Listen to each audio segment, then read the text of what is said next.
Hi everyone, welcome to the third Facebook Live Q&A with Jim Penman, the founder and CEO of the Jim's Group. That's me. Welcome Jim, how you going, all right? Yeah, good. Yep, so welcome to part 3. So we've done the first 2, so a lot of stuff has been covered in the first 2 videos around the origin of the logo and the beard. So if you've got questions regarding that, please refer to the first 2 videos. We always want to try and cover some new content in these type of events. So please put some questions or even some comments in there and we will try and acknowledge them and get through as many as we can. I've got some from last week and that came in beforehand via LinkedIn, Facebook and Instagram. Jim is on LinkedIn and Facebook and Instagram. At Jim Penman is his Instagram. You can find Jim on LinkedIn, just Jim Penman. And also on Facebook, we have a personal page, which is Jim Penman Official. Also subscribe to our Jim's Group Official Facebook page. And if you have, you'll get the notification for this and to our other social media platforms. So let's get into it, Jim.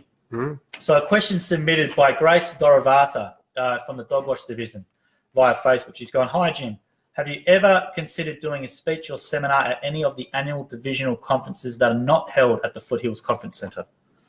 Yeah, sometimes I do. What I often try and do is fit it into interstate trip for other reasons, because it's a long way to go to fly to say Perth to do an hour talk to 20 people. So what's the best way for someone to organise that with you? Is that there's divisional? Yeah, I just talk to the divisional. Yeah, so just talk to your divisional, Sharon, Grace, and hopefully Sharon can put the request to Jim and something can be arranged. But the best thing's to have it here because it's a great environment and we charge a very good price and you've got national staff, anybody you want to talk to, computer people, IT, Joel, give all the help. We like to encourage people to come here. And the food's pretty good too, actually. I think most people would agree to that. Yeah, it is good food. For people who don't know, Jim's headquarters is around 45 k's east of Melbourne, right on the edge of the Yarra Valley and all that sort of stuff. So you can come here and you can go to the wineries and all that sort of stuff. So I love giving talks. I just don't like traveling very much. So actually, we say to anybody who's in business and if they come and they book a session here, I'm quite happy to come and have a talk to them for an hour for nothing, completely free. As long as they're here. If I have to travel interstate to go there, it's like a whole day, so it's a bit different. Yeah, so hopefully that's answered your question, Grace. The next one was submitted by Anthony Tesla via Facebook, and he's gone, "Hi Jim, is a slowdown in the residential construction going to affect the skip bins division?" Well, it could, but we don't tend to do too bad when the building industry goes down because we're very heavily domestic. In fact, we've had very little effect. The economy doesn't seem to affect the demand for work so much because most of our work is actually more to do with, it's like with a handyman, it's more to do with changing buildings and so forth, renovations and upgrades. And people tend to do more of that when the residential market's going down, when they're not building so many new houses. I'm not too concerned about it. We've had downturns in the past and it's never done us any harm. So I remember you saying to me in the past before that generally if there's a recession or something, a decline in the economy, actually inquiries tend to increase. It's good for franchising, that's for sure, because their biggest problem right now is that we have got too much work. 180,000 leads last year gone begging, and particularly for areas like fencing and handyman. So, I mean, I don't want the economy to go down for the sake of everybody, but from our point of view, we actually do pretty well when there's a bit of a fall off in the building industry. Yeah. So hopefully that answers your question, Anthony. If you're just tuning in, welcome. Put any comments or questions in there and we'll try and get to them. We'll take any reasonable comment or question and put it to Jim for you. So put something into the feed. The next one comes via Paul Donahue via LinkedIn. He's gone, "Jim, how do you stay energized at your age and what is your fitness routine?" Yeah, fitness is really important. Half an hour a day on the treadmill is my normal minimum. I usually run about 5 k's, and I walk wherever I can. And I've got a small farm, and I go up there and I dig potatoes and scythe down swales and do all kinds of things. I enjoy keeping physically active. I reckon being fit is the greatest thing. Actually, one of the reasons I love mowing lawns so much was because it kept me very, very fit, and I was outside, and I love that kind of thing. It's a lot of fun. We actually have a lot of franchisees who join, and one of the benefits they see is the fitness one. And I've known a few mowing franchisees who start off as a bit more poultry gentlemen, and then by a few months in, they're they're definitely whipped right down. So we always advise our especially on mowing, to get the uniforms a little on the snug side, because they'll tend to shrink. So just a few comments here. So Don McGuinness from Test and Tags gone, business to business divisions tend to be a bit insulated from economic pressures such as Test and Tag. Yes, which is a pretty good comment. Yeah. Well, I don't think it's going to make any difference to a division like Test and Tag, because safety is still safety as long as they're running factories and everything else. They've got to be safe. Yeah, that's true. Then Matt Baggerly, he says, "Hey guys, hi Matt. I think Matt's a franchisee." Yeah.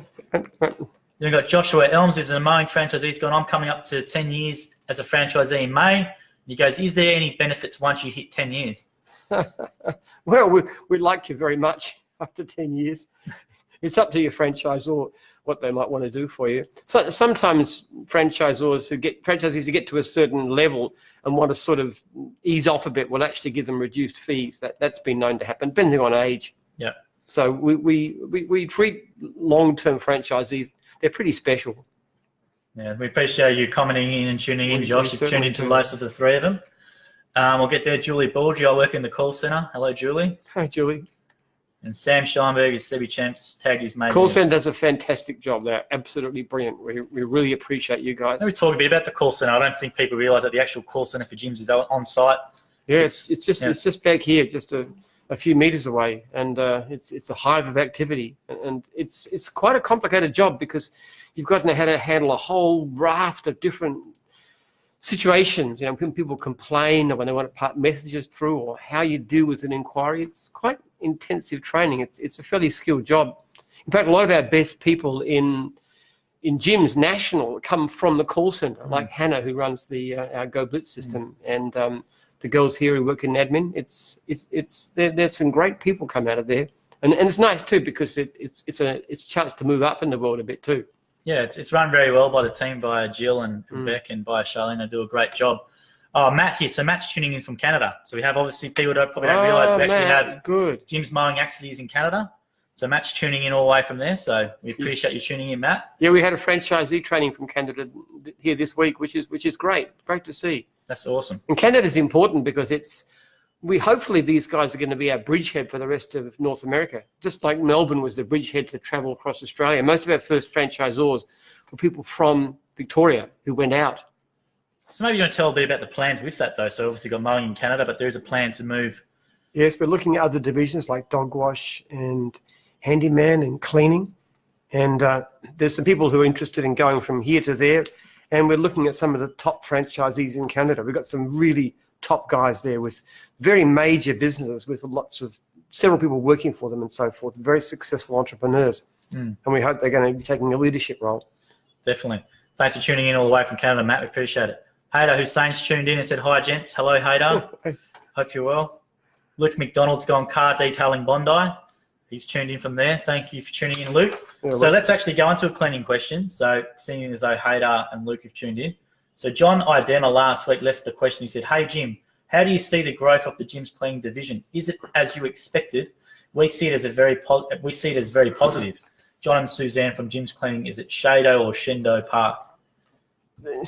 Look, for a long time, cleaning was very disappointing to us. We couldn't quite understand why mowing did so well and grew so fast and got so big, and cleaning for a long time was just a little tiny, insignificant section. But what it shows is the importance of leadership, and it's really only since Haydar took over the division that we've been successful. I mean, cleaning is now like 750 odd franchisees. I don't even know the exact number. Maybe Haydar can comment in there and tell us how many franchisees. Tell us how many, Haydar. Yeah. But it's growing much, much faster. In fact, the rate it's going within a few years, 5-6 years, it could overtake mowing. Mowing is growing, but much more slowly, and cleaning has been a great success. But it's all a matter of leadership.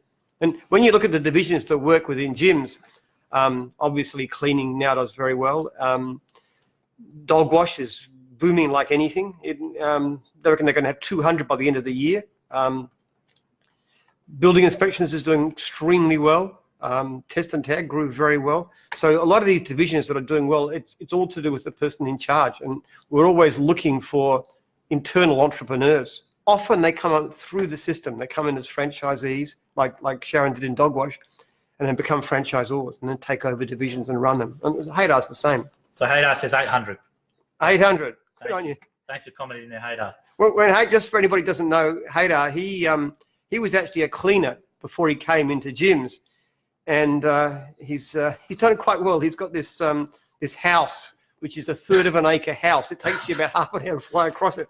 And I often say, Haydar, it's the only building that you can see with the naked eye from Mars. His house is so huge. We're proud of that. He's done well, and he's done well for us and for his franchisees, and he's done well for himself. The phrase I always remember from Haydar, he goes, I went from cleaning to cleaning up. Yes, that's right. That's very true. No, he's a very good operator. He is too. One of the questions here from the live feed, thanks to Luke P. Gavin for writing this question. Do you plan on introducing gyms mechanics for car servicing, etc.? Yeah. We're actually talking to people right now. There's a lot of problems with Lubemobile. A lot of the people there are very, very unhappy, and we see that as a very good opportunity. I hope to see that launched in the next 2 to 3 months. We're talking. The hardest thing with all these divisions, it's not so much the idea, it's finding the right leader. If you can find a great leader, any division can work. Yeah, that's definitely true, isn't it? Mm-hmm. David Pollard tunes in and says, great job at Franchisor Training today. Joel, thank you very much, David. Give me a bit of kudos with Jim sitting here as well. So what people don't know is we have Franchisor Training. Not only do franchisees get training, but the guys who run the regions and divisions, they come back and do regular training with various topics. And you've talked today. Did you talk today or yesterday at one of the Franchisor trainings? Talked yesterday. Yep. So franchisors also do training as well as franchisees on a regular basis, where they're up to date with various things and all sort of stuff. Which is good. We like to get people back here when we can, so we can talk to them. We also like to sit down and have meals with them and so forth. That's one reason this place is so good. Yeah. Zan, so via Facebook in the comment section here, so Zan is at Pengu. Sorry if I've probably mispronounced that completely wrong. It says, hi, Jim. Can you share some idea about how to build up a local area? As a franchisee? Yeah, maybe if you want to comment in there about a franchisee, but maybe as a business. So if maybe you've started a business there, how to build up a local area for yourself. Maybe it might be a franchisee. Sorry, Zan, if you just probably comment in there if you are a franchisee, we can probably get that a bit more targeted. Yeah, we don't know who you are. It makes a lot of difference if you're a franchisee or if you're not. So let's talk as a franchisee then. Well, obviously, the key thing with a franchisee is to take all the work you can consistently. What too many franchises do is they'll take work and then they'll cut themselves off and they won't even take their territory. So we like to say, no matter how busy you are, always take your territory. Never try never to knock back a job in territory. And depending on the division too, if you're doing a division which has regular clients like mowing or cleaning or dog wash or one of those, one of the best things you can do is exchange jobs. So you've got a regular in somebody else's territory and they've got one in yours, so you change it around, because traveling is a huge cost. As I say in training, if you're doing 12 jobs a day, which is pretty typical for most of these divisions, and you can save 5 minutes, just 5 minutes between jobs, that's an extra hour a day, 5 hours a week at a normal expected rate of, say, $60 an hour. It's $15,000 a year because you save 5 minutes.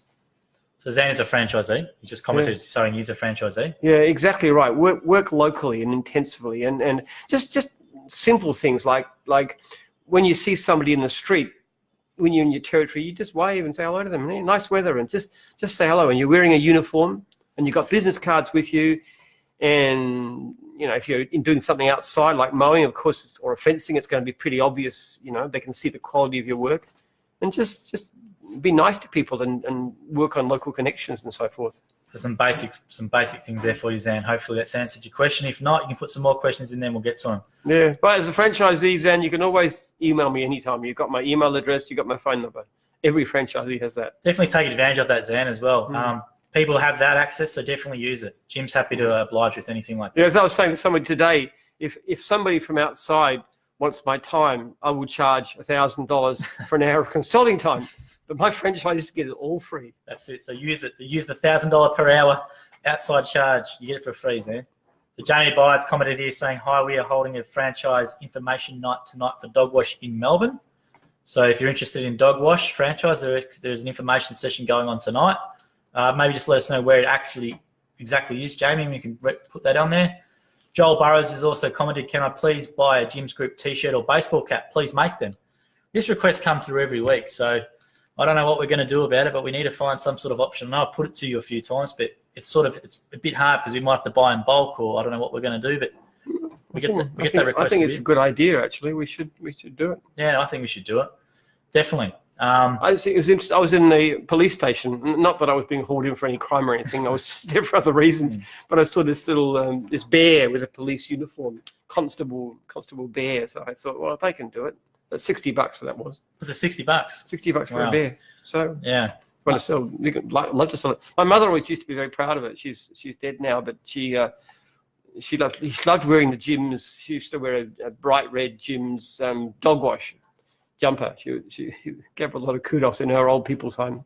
Yeah, definitely. So look, it's something we want to do, Joel. It's a matter of time and just actually organising, I guess, and how we do it best. But hopefully we can. If we do it, it will be via the gyms.net or via the Facebook page. We'll integrate something at some stage. Hopefully by the end of the year or mid-year or something, we can have some generic merch available for people.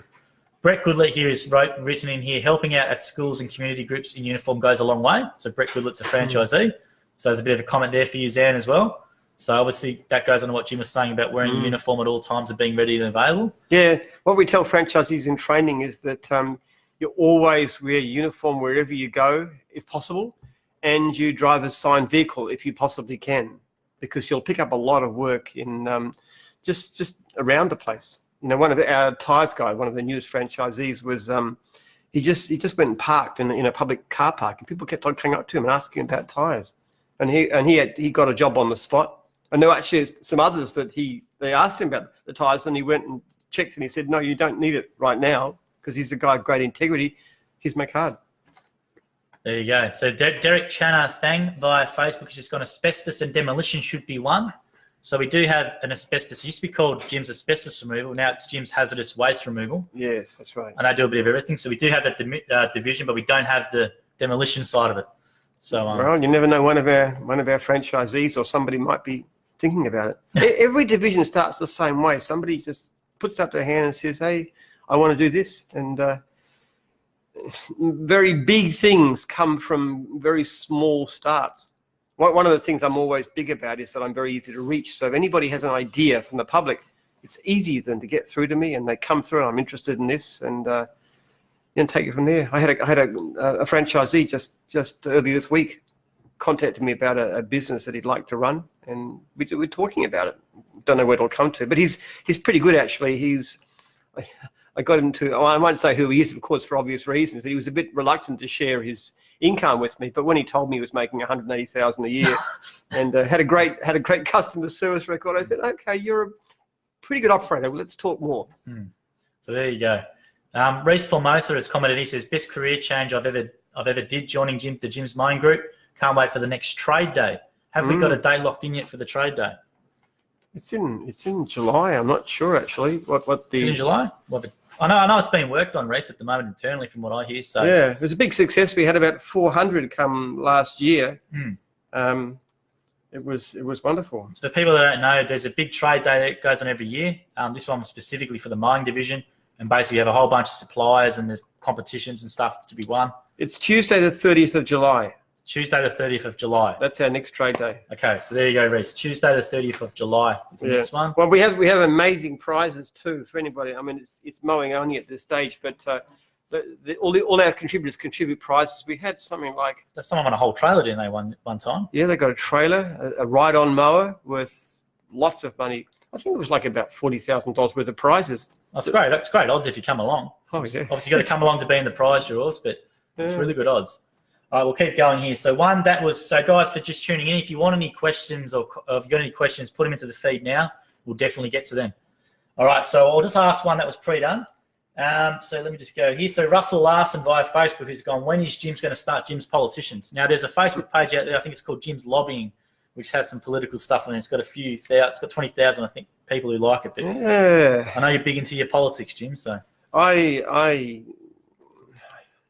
I get very frustrated about politics. I think so many things about a society are just against the battlers. And I guess being a franchisor and dealing with people who, doing the mowing lawns and the cleaning and the washing of the dogs and the handyman, we're kind of not representing the elite. We're representing the ordinary man and woman in the street. So I just think there's so much that goes wrong. I mean, one of the things that really infuriates me is the way we deal with global warming by subsidizing solar panels, which is incredibly inefficient.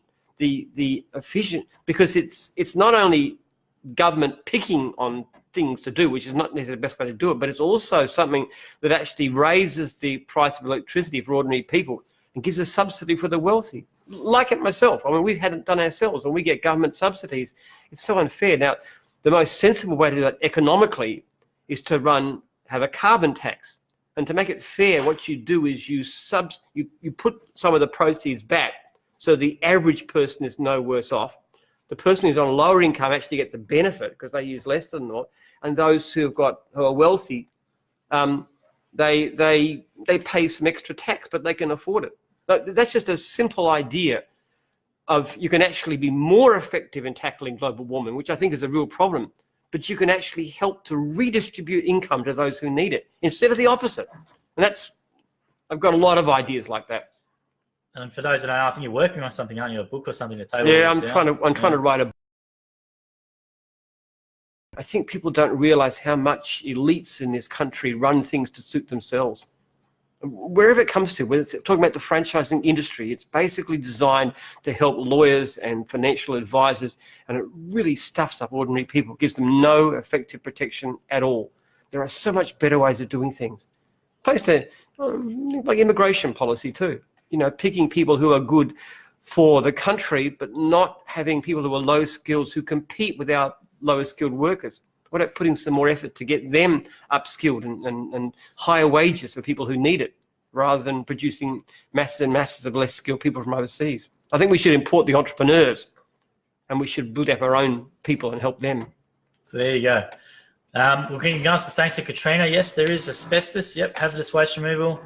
Derek's gone, they should join as one team.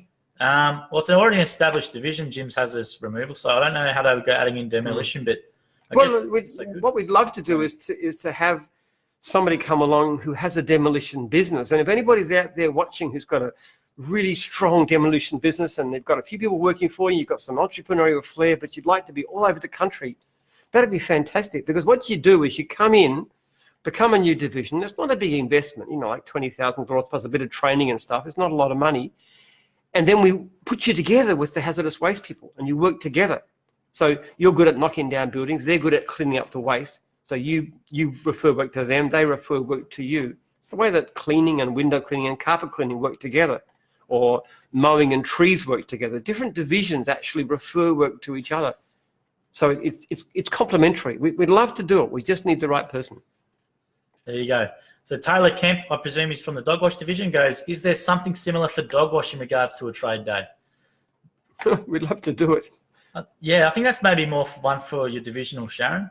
Yeah. Maybe put to your divisional, Sharon. I guess, obviously, if there is one, they seem to do really well. So a division-specific one. It's growing very fast. Look, until Sharon took over, which is about over a year ago, we only had 60-odd in the division. Now it's well past 100 and rising fast.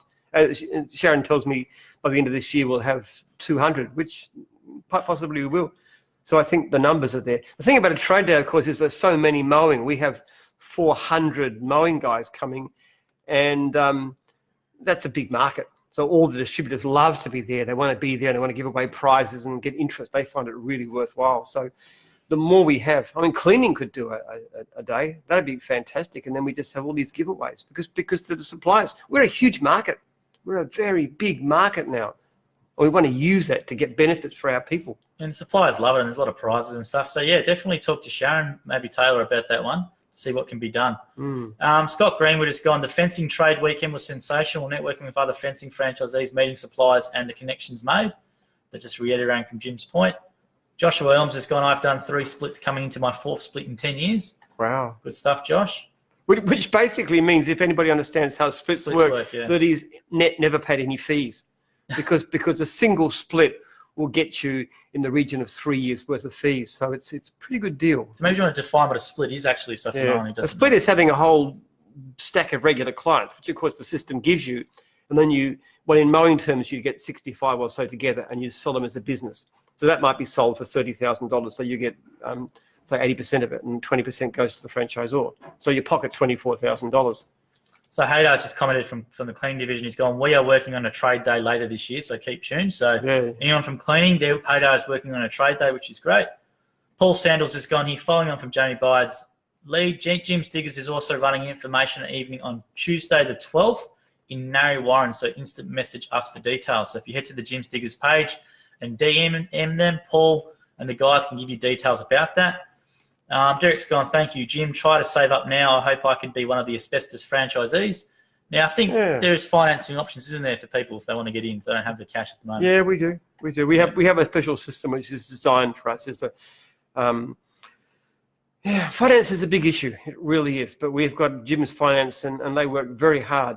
There's a new scheme coming through where we can get finance for people who can't get it through normal channels. So maybe, Derek, if you put an inquiry through anyway for that division, they can help you out with putting you into touch with something that maybe can. The only thing I'd say is if you've got a bad credit rating, it becomes very difficult. But if your credit rating's good, we can usually get unsecured finance because you're buying a fairly it's got a pay for work guarantee and all kinds of guarantees in it. So it's fairly credible. We don't have a high failure rate in loans. Yeah. So a comment following from last week, John Render, who's from the mining division. I didn't read this one out because I didn't come up in the feed in live time, but I'll get to it now. Via Facebook, he said, hi, Jim, I just found out that I have prostate cancer from just having a regular blood test. I would like to get it out there that everyone should be getting tested. I'm fit and positive, having it removed soon. So well wishes to John. Yeah, we wish you all the best. He's a mining franchisee. Sorry we didn't get the one last week, John, but everyone get there tested for it. People should get tested. I should be tested. I don't think I have been. But... Yeah, okay. Well, there you go. Maybe that's a prompt, John, for Jim to do it himself. I'll go on to a couple more here. We've got, as you said, if you've got a comment or a question, put them in there now. We'll definitely ask it. Chris Duncan from last week goes, I've seen some things saying it was 25 grand or more to start out. Why so much to buy in as a franchise? And what do you get when you buy in? So when someone buys a franchise, what are they actually getting?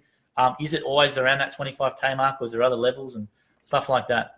Well, most franchises don't cost that much, but the equipment costs a lot more. So if you're going to buy a mowing business, a proper trailer is essential. You just can't operate successfully without it, and that's going to set you back about $5 grand. Then you've got your mowers, brush cutter, all blowers, all those kinds of equipment as well.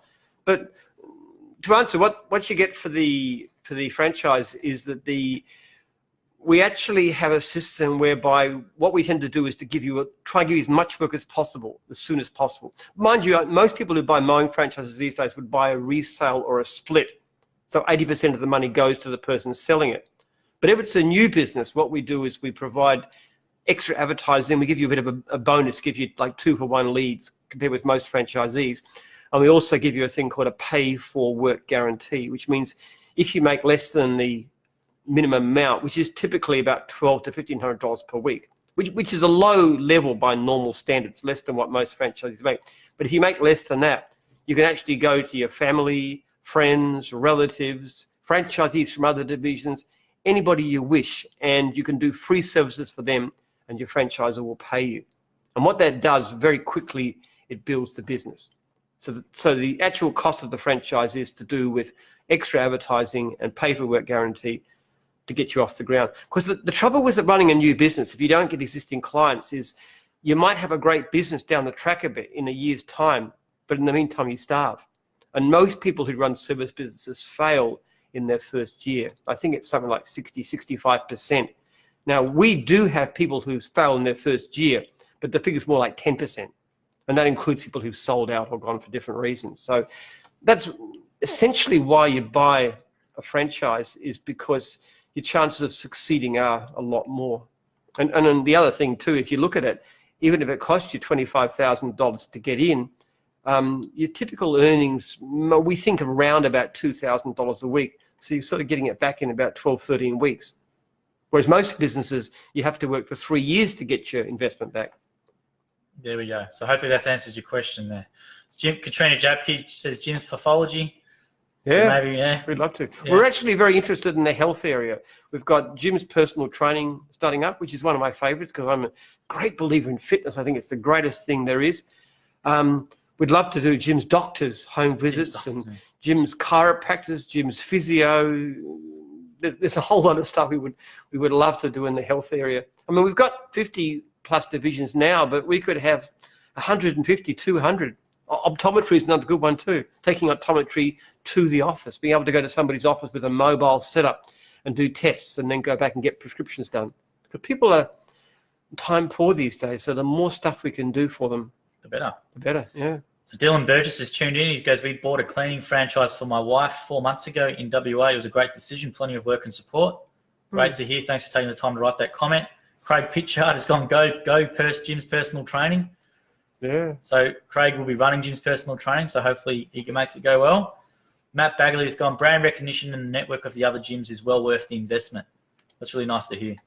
I'll just run with one that was on last week. Actually, Joshua Williams has gone, what about Jim's home care? Yeah, it was talked about, wasn't it? Jim's we're looking at it. The issue with home care is that our first requirement for any new division is that our franchisees can make at least $60 per hour. We're not interested in running a business where a person's going to make $30 an hour. It's just not worth it. So our minimum is $60 an hour. So for example, if you're mowing somebody's lawns, typical job would be take you 35 minutes and you charge, say, $45, $50. That would be an example. And dog wash is very similar. So the trouble with home care is a lot of it's paid for by the government and they don't want to pay the rates that we want to charge. So I just don't think it's worth running a business where you can't make at least $60 per hour. And so Sajan here says, I bought Jim's Cleaning 8 months ago. It was a great investment. So a lot of people from Jim's Cleaning have been tuning in tonight and saying how good it is. That's awesome to hear. Mick Worth, I just want to touch on the last one, guys. So we probably have to get going soon. But the last one from Mick Worth was last week. He says, this is in relation to the price rating stuff, which has been a lot of conjecture. He's gone, our costs go up every year, yet I haven't been able to lift my prices for at least 10 years. Yet I'm still rated in the top third of franchisees on the price rating. All it does is hurt us. And Mick is our Jim's Antennas franchisee. 10 years? You're still charging 10 years prices? That's terrible. That's unbelievable. I know quite well that people are raising their prices at or beyond the inflation every year. I really think, is it Mick, was it? Mick. Yeah, Mick, you've got to look at what you're doing and what you're saying to the clients, because that is completely outrageous. You cannot possibly be working. Look, the work is more plentiful than it used to be, and that includes antennas. We have got a lot of work in antennas. We have more unserviced leads right now than we've ever had in the past. It's about 1 in 4 jobs. The demand is incredible. You've got to be able to raise your prices. The only divisions we sometimes struggle to find work in are some of the white-collar ones like bookkeeping and computers, but all the physical activity ones are doing incredibly well. I mean, in some divisions, it's like more than half of our leads are unserviced. Fencing is very bad. Handyman's been bad that way. I mean, good from the franchisee point of view. There's no excuse for being cheap. I don't believe in it. One of the things in gyms, we have a very rigorous complaint system, but we will not recognize overcharging as a complaint. Now, we will mark somebody down as being more expensive, but as a guide to clients. But even so, we're not going to be doing that internally anymore. We're showing it internally to clients who come through gyms. We're going to take that out. But for anybody who comes in from the outside, like through Go Blitz, which we're looking at rebranding Gyms Plus, actually, as a bit of prior information. But if anybody comes in there, they will see price ratings from previous clients. So what I would say, Mick, if you need more help as well, talk to your regional franchisor or divisional franchisor. You also have Jim's email and number, which you can use as well if you want some more. I have never heard of anybody charging what they did 10 years ago. That is extraordinary.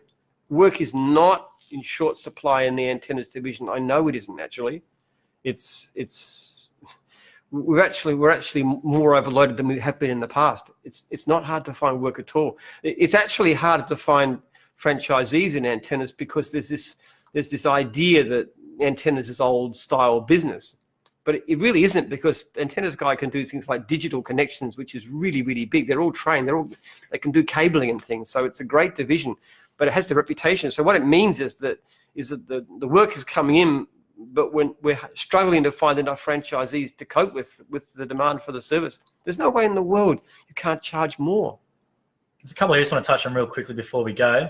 Julie Baldry, who works in the call center, says we need so much more fences. So obviously fencing's a high service one. It's embarrassing, isn't it, Julie? Because you keep on getting these calls that say, and people get very disappointed and even upset because we just can't do it. But what can we do? We're not going to relax our standards. So unfortunately, that's the way the world's going. I mean, the demand for quality service is higher than ever.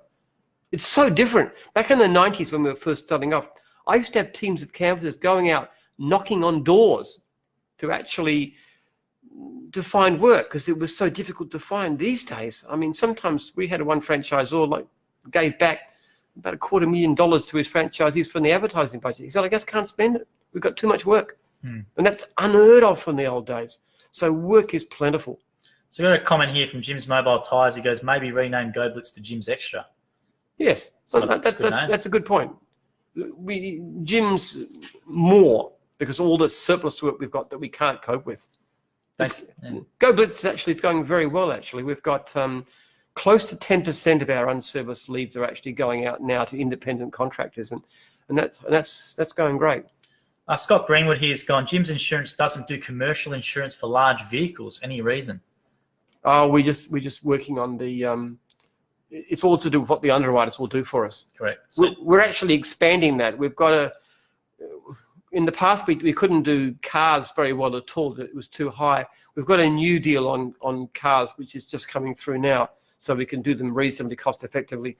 But we don't want to offer insurance when we can't give a reasonably competitive price. Correct. Yeah, Jim's Insurance is a broker, Scott, and there's obviously certain things they're good on, which is obviously the franchisee type insurance, but there's stuff like large commercial vehicles. Let's say there's typical home and contents insurance policies. They get the same rates as any other broker, and there's obviously you can't get that instant online quote and bind. So it's something they're working on, which is the commercial motor vehicle stuff and trying to get some sort of fleet deals. It does take time. Insurance, it's a very slow industry, unfortunately. They want guaranteed numbers and all that sort of stuff. So hopefully once that's up and running, there'll be something made available which will be communicated via the newsletter. We do best in areas where we've got very large numbers, like public risk, things like personal accident and trailer and vehicle insurance. We get some really, really good rates on those for our own people. We can't do as well for outsiders, of course. But that's because we've got so many numbers. And also because we have fairly good training and control systems and quality control so that our claims tend to be lower than those of independents. So there you go, Scott. So hopefully eventually we'll get there. Just takes a bit of time putting it in place because, as Jim said, it is a numbers game. The more numbers and people who have that, the more deals you can do. It just takes time getting that in place. So we'll leave it there, guys. Thank you to everyone who tuned in for the third Facebook Live Q&A of Jim. We tried to get to every question in the comments. Sometimes the comments and questions don't appear in the live feed, then afterwards I see a whole bunch that we miss. So I do apologise. We're not ignoring them; they just haven't come up in the live feed. So thanks, Jim, for your time. There'll be something the replay we made available on LinkedIn and YouTube, and obviously via the page. If you want more of this type of stuff, as I said, the best thing to do to let us know is to give it a like on the video or put some sort of question or comment in there regarding this, and we'll try and do this again at some stage. So thanks everyone for tuning in, and have a good night. All right. See you later. See ya.